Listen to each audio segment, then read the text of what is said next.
actividad notablemente reducida por todo lo que ocurre justamente con el coronavirus. Y que no sabemos quién está cobrando, quién no, quién va a poder seguir cobrando, quién no.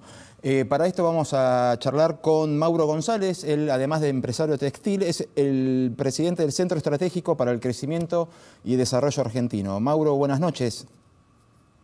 ¿Qué tal? Buenas noches, Nicolás. Bueno, contanos cómo es el panorama, porque los números que estábamos viendo con Facundo hasta recién son números hasta el mes de febrero, son previos al estallido de la pandemia y directamente al parate de la economía argentina. ¿Cómo es el panorama hoy? No, el panorama de la industria textil y el comercial es un escenario bastante crítico, ¿no? Estamos hablando, en lo personal, tengo las fábricas cerradas desde el inicio de la pandemia y el negocio también.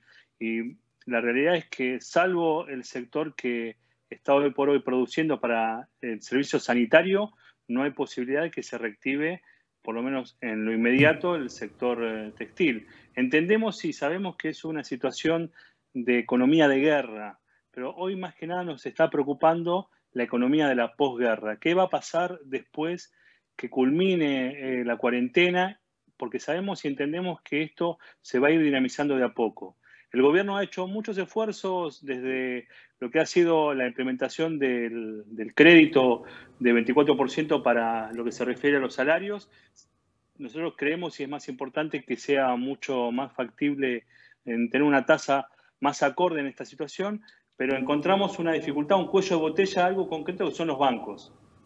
Los bancos hoy por hoy es como que se han sentado arriba del dinero y están dejando a cuentagotas en el sector pyme para poder pagar salarios. Sabemos que para el mes de abril, para el salario del mes de abril que se paga en mayo, tendremos la posibilidad del FOGAPYME, que es el Fondo de Garantías que 30.000 millones de pesos el gobierno ha dispuesto y queremos que es inmediato esto implementarlo y generar una reglamentación dinámica, y el repro, que son el pago de una parte del salario para empresas que tengan más de 100 empleados. Ahora, vuelvo a reiterar, Nicolás, que el escenario es muy crítico. El sector textil hoy no está produciendo. es que además Mauro pensaba que ustedes dependen mucho de la demanda. Si ustedes quisieran volver a producir, pero no se abren los comercios, ¿qué sentido tiene? No, y además hoy no es solamente eso. Ha surgido, me han llamado básicamente de diferentes hospitales y de centros de salud para pedirme barbijos, para pedirme elementos básicamente para el servicio sanitario, pero la realidad es que no hay en el mercado tela. La fábrica que lo desarrolla en el país hoy por hoy está sobrevendida. ¿Qué significa esto? Que está trabajando 24 horas los 7 días de la semana, pero tiene toda su producción comprometida de acá a los 30 días. Entonces, es muy complejo el sector textil, y si uno quisiera fabricar ropa, no tenemos las tejedurías tejiendo ni los mayoristas distribuyendo. Sí, Facu. Mauro, ahí el punto es la posibilidad de reconvertirse. Entiendo que es marginal la porción de empresas que pueden reconvertirse y de esa manera capear la crisis. ¿Eso es así o en realidad es valioso? No, yo creo que es marginal. Hoy por hoy la situación, vuelvo a insistir, es una economía de guerra, vamos hacia una economía de posguerra. Entendemos que esto va a ser todo el año 2020, somos conscientes. Imagínense este escenario. En una pandemia donde a las pymes nos encontraron con las defensas bajas. Veníamos más de 3 años con políticas de destrucción de pequeñas y medianas empresas, lo planteaba recién Facundo el tema de la presentación, y ahora encima la pandemia, ¿no? Esta cuestión de bajar la actividad económica por una cuestión lógica, y nosotros estamos muy comprometidos. Creemos que es más importante una vida que la economía. La economía se va a recuperar. Ahora, las pymes vamos a soportarlo, y ese es el desafío que hoy, o más que desafío, digamos, es la angustia hoy que atravesamos en estos momentos donde vemos que la situación se va a ir complicando. Ahora, Mauro, si ustedes fueran un sector al que se les habilitara volver a trabajar, por lo menos para las exportaciones, porque los comercios, o por ahí se habilita un delivery, vaya uno a saber. ¿Cuántas fábricas tienen espalda como para tener los lugares preparados para trabajar con las normas básicas de prevención de contagio? Bueno, va a tener que adaptarse. La realidad es que hoy por hoy el escenario es un escenario nuevo para todos, y es un escenario donde lo primordial es la salud. Entonces, las empresas que quieran abrir, y esto también entendiendo que no todas las empresas van a abrir al 100%, ni aunque quisiéramos empezar a producir, es imposible llegar a los niveles del 60-70%. La situación es esta, nosotros veníamos con una capacidad instalada en producción del 50-60%. Hoy estamos en cero. Y si comenzamos a reactivarlo, estaremos en un 10, 20, 30%. O sea, es una situación muy crítica, compleja, pero bueno, es una realidad que no atraviesa solamente a Argentina, al mundo. Y hemos visto lo que ha pasado en Italia, lo que ha pasado en España, lo que está sucediendo en Estados Unidos. Y en este sentido, no hay que ser tontos. Me parece que la gente tiene que tomar conciencia de que esto, digamos, es un tema muy serio. Mauro, al parecer la cuarentena se va a extender.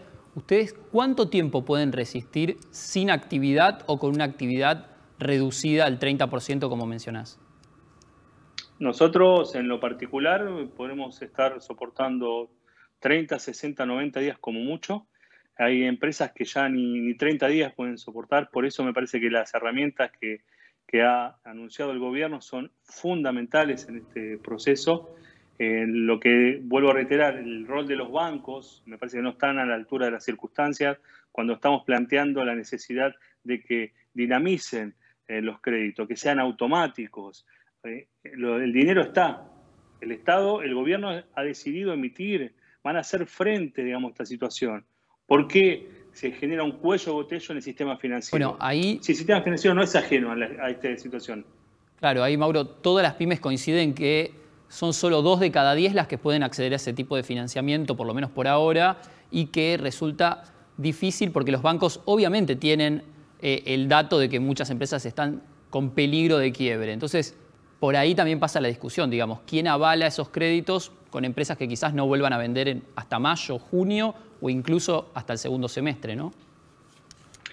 Facundo, es un escenario totalmente nuevo, es un escenario diferente. Hoy los bancos tienen que estar a la altura de las circunstancias. Acá no es cuestión de saber si van a hacer frente a las empresas o no. Acá la situación es que la gente tiene que cobrar su salario, que las empresas tienen que sostenerse hasta que esto vuelva a rebotar y comencemos nuevamente a producir.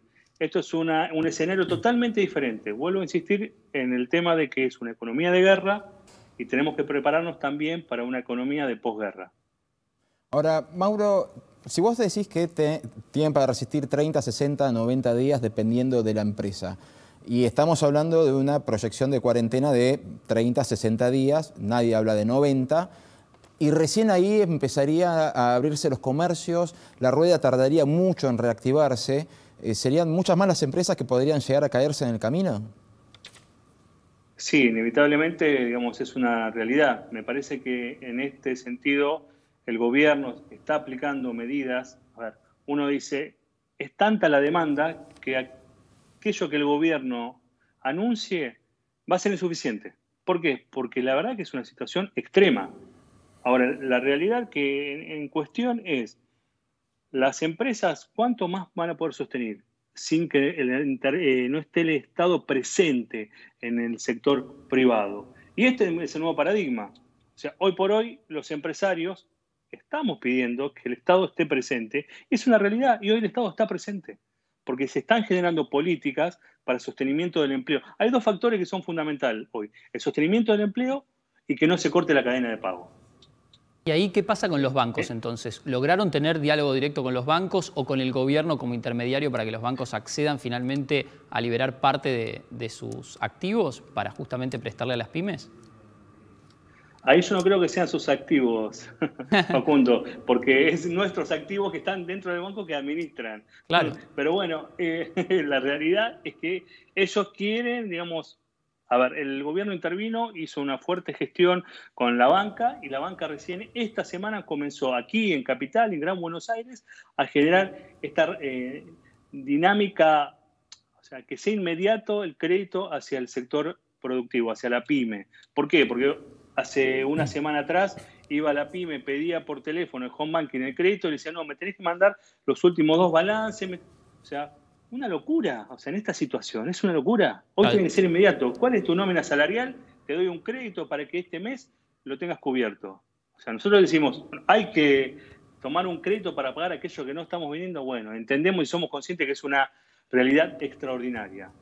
Ahora, Mauro, me pregunto si estuvieron viendo modelos de otros países, cómo hicieron, por ejemplo, Italia, con una reducción impositiva del 25 al 50% para algunos casos, o el propio caso de Alemania, si estuvieron viendo algunos otros modelos y si tienen la posibilidad de acercarlos al gobierno.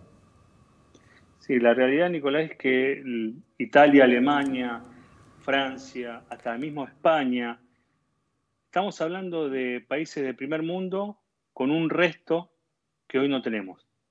La realidad argentina es totalmente diferente. Nosotros venimos de -10. La situación económica es un país endeudado, un país donde estaba negociando en un proceso de negociación de deuda.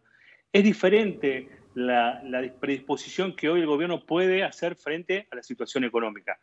Por eso me parece que la mejor opción ha sido esta, emitir, hacer frente, que la gente tenga recursos para consumir. Inicialmente lo primero es alimentos de primera necesidad y todo lo que se refiere básicamente al cuidado sanitario, pero hoy por hoy no podemos pensar en otra cosa cuando la realidad argentina difiere muchísimo de los países del primer mundo.